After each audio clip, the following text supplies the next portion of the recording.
Welcome to Pallavi TV. నిర్లక్ష్యానికి పరాకాష్ట అంటే ఇప్పుడు మనం చెప్పుకోబోయే ఇన్సిడెంట్ ఎంత దారుణం అంటే ముగ్గురు మంత్రులు నేతృత్వం వహిస్తున్నటువంటి ఉమ్మడి ఖమ్మం జిల్లా పరిధిలో జరిగింది ఘటన. ఒక 21 ఏళ్ల నిండు గర్భిణి, ఆమెకు పుట్టిన పాప ప్రభుత్వ నిర్లక్ష్యానికి, ప్రభుత్వ అధికారుల నిర్లక్ష్యానికి, వైద్యారోగ్య సేవల నిర్లక్ష్యానికి చనిపోయింది. అసలు ఏంటి ఇన్సిడెంట్, ఏం జరిగిందో ఈ వీడియోలో చూద్దాం. సో ఈ ఫోటోలో కనిపిస్తున్న పేరు చాట్ల వనజ.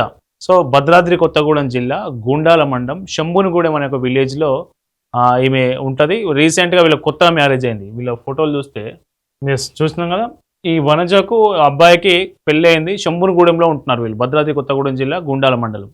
సో ఈమె ఏమైందంటే ఈమెకు గర్భిణి. మొన్న 13వ తేదీ రోజు పురిటి నొప్పులు వచ్చినాయి ఈమెకు. వెంటనే గుండాల ప్రభుత్వ ఆసుపత్రికి తీసుకెళ్లారు. ఎందుకంటే శంభునిగూడెం మండల కేంద్రంలో ఉన్నటువంటి గుండాల ప్రభుత్వ ఆసుపత్రి ఏదైతే ఉంటుందో 15 పడకల్లా 20 పడకల్లా హాస్పిటల్, దాని కెపాసిటీ ఎంత మనకు తెలియదు కానీ హాస్పిటల్ తీసుకుపోయారు. హాస్పిటల్ తీసుకుపోయిన సమయానికి డాక్టర్ లేడు అక్కడ. సో స్టాఫ్ నర్సులు ఉంటారు కదా, స్టాఫ్ నర్స్ ఏం చేసింది, ఆమె డాక్టర్ లేరనే విషయాన్ని చెప్తే అయిపోయేది. ఆమె కాన్పు చేసింది. సో స్టాఫ్ నర్స్ కాన్పు చేసింది. చేసిన తర్వాత ఈమెకు ఒక పాప పుట్టింది. సో పాప పుట్టింది. ఆ పాప పరిస్థితి బాగాలేదు, ఈమె పరిస్థితి బాగాలేదు. ఈమెకు తీవ్ర రక్తస్రావం జరుగుతూ ఉంది, పాప పరిస్థితి బాగాలేదు. వెంటనే అక్కడ స్టాఫ్ నర్సు కాన్పు అయితే చేసింది కానీ ఆమెకు ఏం చేయనో తోచక వెంటనే వాళ్ళను గుండాల నుంచి ఇల్లందు దగ్గర, వాళ్ళకు ఇల్లందు కొంచెం పట్టణం టౌన్ ఏరియా, ఇల్లందుకు రెఫర్ చేసింది. ఇల్లందు ప్రభుత్వ వైద్యశాలకు పోయేసరికి వీళ్ళకు పుట్టినటువంటి పాప ఎవరైతే ఉందో ఆ పాప అప్పటికే చనిపోయింది. హాస్పిటల్ లోపల తీసుకుపోయేసరికి పాప చనిపోయిందని చెప్పారు. సో ఇక్కడ పాప చనిపోయింది. సో ఈ గర్భిణీ పరిస్థితి చూస్తే అప్పటికి ఇంకా రక్తస్రావం జరుగుతూనే ఉంది. సో కాన్పు జరిగిన తర్వాత ఇంత దారుణంగా రక్తస్రావం జరిగితే ఈమె పరిస్థితి కూడా విషమంగా ఉంది. మీరు వెంటనే ఖమ్మం తీసుకుపోరని చెప్పిండు. ఖమ్మం తీసుకపోతే అంటే ఈమె మార్గ మధ్యలో చనిపోయింది. ఈమె కూడా చూడండి, ఒక డాక్టర్ లేని కారణంగా, మండల కేంద్రంలో ఉండాల్సిన డాక్టరు లేని కారణంగా స్టాఫ్ నర్సు ఆమెకి చేయరాని ఆ చికిత్సతో, రాని చికిత్సతో చేయడం వల్ల, కాన్పు చేయడం వల్ల పాప చనిపోయింది. అట్లాగే పాప తల్లి చనిపోయింది. సో ఇద్దరు చనిపోయింది అదే రోజు. అంటే 13వ రోజు అదే రోజు వాళ్ళు చనిపోయిన ఇద్దరిని తీసుకుపోయి దహన సంస్కారాలు చేశారు. వాళ్ళ ఊర్లో శంభునిగూడెంలో దహన సంస్కారాలు చేశారు. దహన సంస్కారాలు చేసిన తర్వాత ఈ కర్మకాండలో భాగంగా 3వ రోజు ఆ చితాభస్మాన్ని ఎత్తి పక్కకు పోస్తారు కదా. సో ఆ పిట్ట పెట్టడానికి పోయినా కానీ చితాభస్మాన్ని ఎత్తి పక్కకు పోసే కార్యక్రమాలు ఉంటాయి కదా.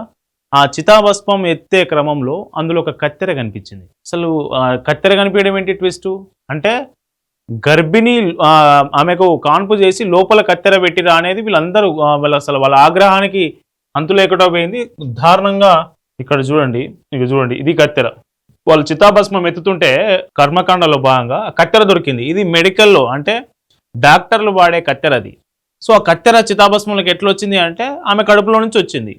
అసలు ఇదేంది అని డాక్టర్ని ప్రశ్నిస్తే అసలు అక్కడ ఆపరేషనే జరగలేదు, ఆమె నార్మల్ డెలివరీ అయింది అనేది డాక్టర్లు ఆ వివరణ ఇస్తూ ఉన్నారు. నార్మల్ డెలివరీ అయితే కత్తెర చితాభస్మలకు ఎట్లా వచ్చింది అనేది ఇప్పటి వరకు ఎవరికి అంత చిక్కని విషయం. సో ఎంత దారుణం విషయమో చూడండి.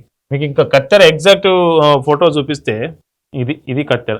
ఇది మొత్తం ఒక ఇనుప వస్తువును కాల్చితే ఎట్లయితుందో అదే పద్ధతిలో ఎర్రగా మారింది చూడండి. సో ఈ కత్తెర ఆమెతో పాటు, గర్భిణితో పాటు వచ్చింది. అక్కడ స్టాఫ్ నర్సు ఆమెకి ఏం తెలియకున్నా కానీ ఆపరేషన్ చేసింది. ఆమెకు రాని వైద్యం చేసింది. ఆ వైద్యంలో హడావిడిలో కత్తెర కూడా లోపల మర్చిపోయింది. సో తీవ్రంగా రక్తస్రావం జరిగి మా బిడ్డ చనిపోయింది. ప్రభుత్వ నిర్లక్ష్యం ఏదంటూ బాధితులు దారుణంగా విలపిస్తూ ఉన్నారు, ఏడుస్తూ ఉన్నారు. సో ముగ్గురు మంత్రులు, బట్టి విక్రమార్క ఖమ్మం జిల్లా మంత్రి, పొంగులేటి శ్రీనివాసరెడ్డి ఖమ్మం జిల్లా మంత్రి, తుమ్మల నాగేశ్వరరావు ఖమ్మం జిల్లా మంత్రి.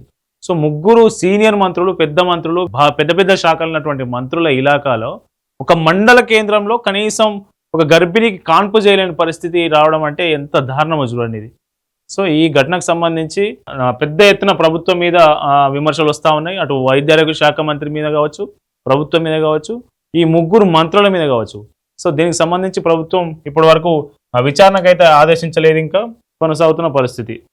కత్తెర చూడండి చితాభస్మంలో, ఇది చితాభస్మం. సో ఎంత దారుణం. 21 ఏళ్ళ గర్భిణి ఆమె. సో 21 ఏళ్ళకే గర్భిణి, పండంటి బిడ్డకు జన్మనీయాల్సినటువంటి ఆ గర్భిణి. సో వీళ్ళ ప్రభుత్వ నిర్లక్ష్యానికి, వైద్యం సరిగా అందని కారణంగా చనిపోయింది. ఆమె చనిపోయింది, వాళ్ళ పాప చనిపోయింది. సో ఆ చితాభస్మంలో కత్తెర కనిపించడం. సో ఇది ఎంత దారుణమైన ఘటన చూడండి. సో ఈ ఘటనకు సంబంధించి మీరు మీ అభిప్రాయాలను కింద కామెంట్ చేయండి. ఇట్లాంటివి జరగకుండా ఉండాలంటే ఎట్లాంటి శిక్షలు ఉండాలి, దీనికి ఎవరు రెస్పాన్సిబుల్, ఎవరు జవాబుదారు ఇందులో, ఈ గర్భిణీ మరణానికి కారణం ఎవరు, మీరు కింద కామెంట్ చేయండి. ఈ వీడియోను ప్రభుత్వం దృష్టికి తీసుకెళ్ళలేక షేర్ చేయండి. ఖమ్మం మంత్రులకు, ముఖ్యంగా ఖమ్మం మంత్రుల దృష్టి వరకు ఈ వీడియోని తీసుకెళ్ళండి.